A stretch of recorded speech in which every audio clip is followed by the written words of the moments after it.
Incredible flavours, even better stories. One pour, 10 minutes. Aussie bourbon lovers sharing bourbon with Australia.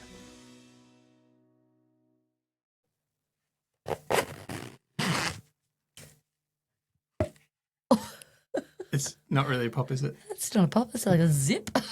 Wait for it.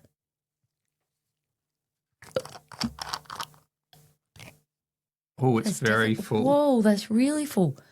What have we got here, Dave? This is, I'm sure someone's going to be, oh no, didn't spill any. Wow. It's not my first time pouring out an aged and all, like flask. These are, I thought this was only going to do one episode, but that's going to give me, I'm going to be able to get a bit more out of that. He's just poured us a little something out of a tiny That's an aged and all little bottle, which means you've sourced this from somewhere else. Well, you could tell me this is anything, Dave, but what are we drinking? We're drinking. Oh, nice handwritten label. The Post-it note that I ripped off when I didn't bring the bottle back. This is a Frey Ranch. Oh, so this is all we've got? Like there's no bottle? Well, hang on. Let's not – wait. Can I introduce what it is first? Yes. Frey Ranch, quad malt, 4-grain bourbon. Cheers. So stop being so disappointed because you've got some in your glass. Oh my God. I did bring some back. Well, I'm excited that you brought me some back, Dave. But I'm a little bit sad that like this is literally it. You're allowed to be a bit sad about that. Part of me's like, pretty good. I don't like it, but it's a Frey Ranch. I'm probably going to enjoy it. There's a fair bit to tell about this. Before I get to that, just straight up on the nose, go. What's that? Straight away. Oh, it's very buttery. Yep. That's what I'm getting. Yeah. I agree. There's also something else there. Tell us what it is. Actually, on this hit, I was going to make a comment about this. Actually, now on this. Oh, you're getting a different nose than the first time you had it. I'm getting, this is for me a lot of, we know it's malted, right? It's called quad malt. You know the malt biscuits? You know when you get what are they called? The Arnott's multi-pack? Yes. And the really flat ones? Yes, but there's all the different shaped ones and the flat ones are like malt biscuits. Yeah. And then the middle bit of Malteser? Yes. That's a malt. Yeah, I was going to say like it's that freshly opened packet of Maltesers in a glass. Bold. I'm going to lean into that. I reckon a freshly opened packet of Maltesers is not too bad because there is a bit of chocolatiness here. Yeah, but it's like you're just getting the smell of it. You're not getting all that flavour that you get with a Malteser, but you definitely, there you go, freshly opened packet of Maltesers. This bottle, so hang on, stop, you're judging already, stop judging. No, I'm worried how much I'm going to like it and that this is the only bit. We've got a bit more in the aged and all, don't worry, there's plenty more that came from. So, Frey Ranch, can I paint the picture a little bit of what happened and why we have any of it at all? I know. Business trip. Dave went on a business trip. Business trip to the United States for a conference in Vegas. Yep. Fly into San Fran and go to Redwood Empire, which was great. We'll talk about that another time. Yep. We've got a bottle to celebrate that one. But then you hit up Frey Ranch. And then I drove. This was like this. I've been wanting to go to Frey Ranch for so long. Frey Ranch is it's like really the bourbon distillery that is everything is on the farm. And the first time you go visit the distillery and you buy a bottle and you drive out of the gate, it's the first time the liquid, anything inside the bottle, leaves the farm.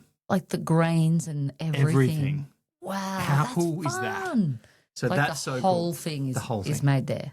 So what you've got in your glass here is 4-grain bourbon. So they, well known for their 4-grain bourbon. But in this case, it's fully malted. All 4 grains have been malted. Yeah. So Kobe, who is the master distiller, or the owner, has malted all 4 grains of it. Wow. So they grow all 4 grains there and then they malt them all there and then they send them into this beautiful liquid. Yes. Amazing. How cool is this? And so then furthermore, love a good farm story. This bottle is so you can only buy this particular bottle at the distillery itself. Yep. It's teeny tiny. It's 375 mils. That's smaller than a Coke Buddy. Oh, wow. So you did do a great job in saving me some, Dave. Thanks for saying it like that. Thank you. This was my traveller. This was your traveller. Traveller on your travels. Because I brought back a full-size bottle. I brought back I've shown you that. We've had some of that. Yeah. The single barrel weighted whiskey, which is like a single grain, single barrel. Yeah. which is great. We'll do an episode about that one too. Yeah. But this was this one. This is a cute little one, which was the really one I really liked as well. Have you had any? Have you tasted it yet? No, not yet. Come on. I'm enjoying the Malteser smell and really hoping I don't like it, but I know I'm going to. My favourite part about this is that it's a bourbony bourbon. So kind of unlike anything else you've had. It's a bourbony bourbon. Well, like as in it's yum. a real bourbon because it's following all the rules, right? Yes. The thing that it's not doing is that it's, you usually malt the It's definitely barley. Sometimes you malt the rye. It changes. It hits the palate, definitely like that chocolate, and then it finishes and I'm getting that like wheat, grainy kind of flavour. Like the finish is grainy, but that first mouthful, I was like instantly, can't believe we don't have more of this. I'm sorry. No. But it definitely Quite a leaves you with colour. like that wheat kind of grainy flavour right at the back of your mouth. Do you reckon? Yeah, I agree with you. As you kind of moves across your palate, it really does change. Yeah, it's almost like it's delicious, and then that grainy finish makes you want to have another mouthful, like kind of like you're thirsty. So you can see why I only brought back a very small amount because that kind of does leave you a little bit thirsty. Yeah. Thanks, Dave. Really appreciate the small amount you brought back for me. Fallon is about an hour out of Reno. So Reno is the kind of the city in the northernmost part of Nevada, and it's kind of the known. There was a sitcom called Reno 911 or something like that, I think, and there's a. It's a pretty epic drive. It's kind of one of the places you can go and gamble as well, I think. Yeah. But it's But like you were driving through like desert and snow. Sorry, yes, I drove from San Fran to Reno, and you're right, I drove through Lake Tahoe, and it was coming out of winter. So what's that, springtime? I'm pretty good with my seasons. And the Frey Ranch. yeah, it's beautiful scenery, and then Reno was a great place to visit for a bit of fun, and then Fallon. It's just it's like a little food bowl in the middle of the desert, really, is what it is. Yeah. And then I drove down to Does Vegas. it blow your mind that 10 years ago, when we were on a trip with friends over there, we didn't even know this place existed or weren't even interested that a place like Did this it existed? definitely? I'm not even sure it definitely existed. Oh, would it have existed 10 years ago? Maybe. I'm not even. I don't know. Maybe it I was. just think, it's that thing of like, that was a journey we were not on 10 years ago. Yeah. We hadn't entered the world of bourbon then. Can I tell you about my cellar experience quickly at Frey Ranch? Tell me why I'm going to be jealous that I missed it, Dave. So there's a tour, Yeah. and I wanted to arrive at the tour.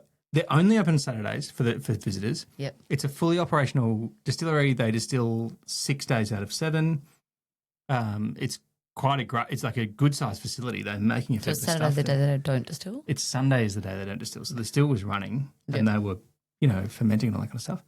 But the distillery tour is pretty quick because the distillery is kind of right there, and then you go and look in one of the kind of like the show rick house or whatever that's right next door.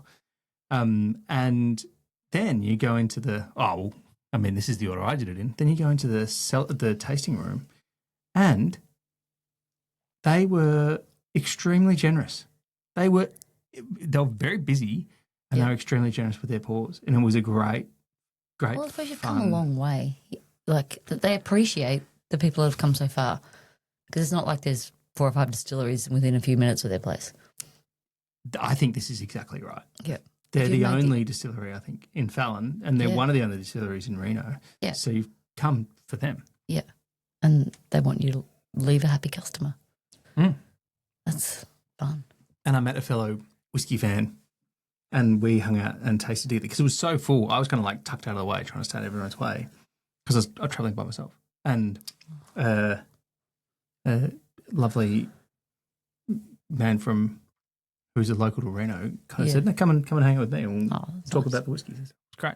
I had a great time. Such a great community in the bourbon world. Well, this thing kept happening because I was traveling by myself because On your you refused to come on this business trip. Someone had to look after had to- responsibilities at home. Oh, is that okay? That's how we're going to play it.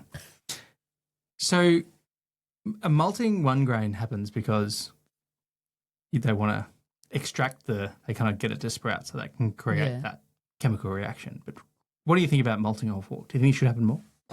It's definitely delicious, but it definitely leaves that little bit of grain like sensation is the last one you get.